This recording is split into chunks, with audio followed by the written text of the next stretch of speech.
Praise the Lord. ஆண்டவருக்கு மகிமை.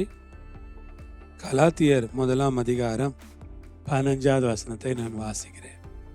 அப்படி இருந்தும் நான் என் தாயின் வயிற்றில் இருந்தது முதல் என்னை பிரித்தெடுத்து தம்முடைய கிருபையினால் அழைத்த தேவன்.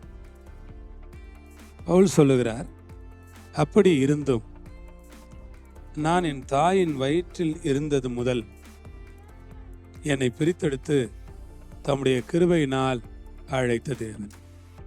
ஆம், அன்பான சகோதர சகோதரிகளே, வேதம் சொல்லுது, அப்படி இருந்தும் நான் என் தாயின் வயிற்றில் இருந்தது முதல். பவுல் ரொம்ப வைராக்கியமா இருந்தாரு. கிறிஸ்துவ அவர் ஏற்றுக்கொள்ளவில்லை. கிறிஸ்து ஆண்டவருங்கிறத அவரால் ஒத்துக்கொள்ள முடியல. ரொம்ப வைராக்கியமா இருந்தார்.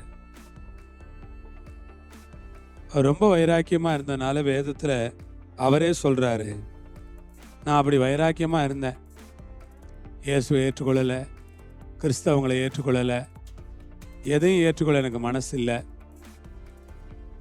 ஏகவா தேவன் ஒருத்தர் தான் தேவன். பிதாவாகிய தேவனை தவிர வேற யாரையும் என்னால் நினைச்சு கூட பார்க்க முடியல. நான் அப்படி இருந்தும் என் தாயின் வயிற்றில் இருந்தது முதல், தாயின் வயிற்றிலே நான் இருந்த காலம் முதல் என்னை பிரித்தெடுத்து, தாயின் வயிற்றிலே இருந்தது முதல் தேவன் தான் என்னை பிரித்தெடுத்தார். ஆண்டவருக்கு ஸ்தோத்திரம். தாயின் வயிற்றில் இருந்தது முதல் கர்த்தர் என்னை பிரித்தெடுத்தார். எவ்வளோ பேர் விசுவாசிக்கிறீங்க? நம்ம தாயின் வயிற்றில் இருந்தது முதல் நம்மை கர்த்தர் பிரித்தெடுத்திருக்கிறார். தாயின் வயிற்றில் நாம் உருவான நாள் முதல் கர்த்தரால் நாம் பிரித்தெடுக்கப்பட்டிருக்கிறோம்.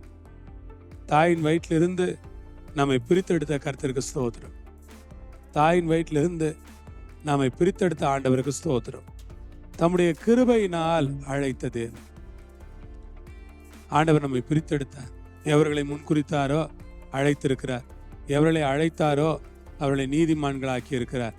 எவர்களை நீதிமான்களாக்கினாரோ அவர்களை மகிமைப்படுத்தியும் இருக்கிறார். தம்முடைய கிருபையினால் அழைத்த தேவன். என்னை எப்படி அழைச்சார் தேவன்? கிருபையினால் அழைச்சார். ஆண்டவருக்கு ஸ்தோத்திரம்.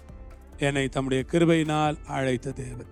இங்க இருக்கிற நம்ம ஒவ்வொருவரையும் அவருடைய கிருபையினால் நம்மை அழைச்சார். நம்மை அழைத்தது அவருடைய கிருபை. நம்மை ரட்சித்தது அவருடைய கிருபை. நம்மை மீட்டது அவருடைய கிருபை. இந்த கர்த்தருக்கு ஊழியம் செய்கிறோமா, அது அவருடைய கிருபை.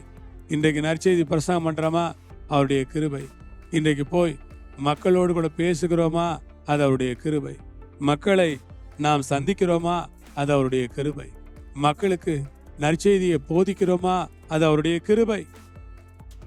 எல்லாம் ஆண்டவருடைய கிருபை.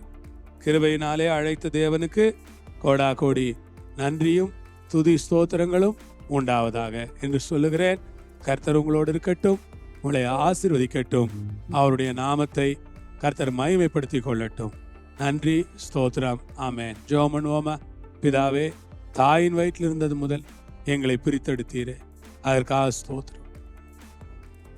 ஆண்டவரே, பிறக்க முன்னால் பிரித்தெடுத்து உமது ஊழியன் என்று அல்லது உம்முடைய பிள்ளைகள் என்று எங்களை முத்திரையிட்டு முத்தரித்து உமக்கென்று எங்களை தெரிந்தெடுத்து வைத்ததற்காக உம்மை நாங்கள் ஸ்தோத்தரிக்கிறோம். கரங்களை ஒப்பு கொடுக்கிறோம். ஊழியத்தை ஆசீர்வதிங்க. பிரித்தெடுக்கப்பட்டவர்கள் என்கிற சிந்தையோடு வாழ கிருபை தாங்க. எங்களை அழைத்த தேவனுக்கு நன்றி செலுத்துகிறோம். இயேசுவின் மூலம் பிதாவே, ஆமென். ஆமென். கர்த்தர் உங்களை ஆசீர்வதிப்பார், சமாதானத்தை கட்டளையிடுவார். ஆமென்.